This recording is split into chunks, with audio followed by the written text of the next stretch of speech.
মুক্তিযোদ্ধার সন্তান।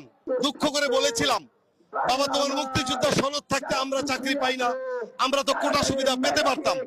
সে বলেছিল মুক্তিযুদ্ধের পর তুমি তোমার বাবাকে ফেরত পেয়েছো, তার চেয়ে বড় সার্টিফিকেট আর কি হতে পারে। আজকে রেলওয়ের কোটা দেখেন, রেলওয়ের চাকরির জন্য একটা সার্কুলার হয়েছে, সেখানে কি আছে? সেখানে আছে 18 কোটি মানুষের জন্য 2টা সিট, মুক্তিযোদ্ধা কোটার জন্য আছে 20টা সিট। আমি আজকের এই অবস্থান থেকে এই ছাত্রদের সাথে সহমর্মিতা ঘোষণা করে তাদের অভিভাবককে বলবো, আপনি ঘরে বসে থাকবেন না মা, আপনি ঘরে বসে থাকবেন না বাবা। আপনার সন্তান তার ভবিষ্যৎ গড়ার জন্য রাজপথে নেমে এসেছে।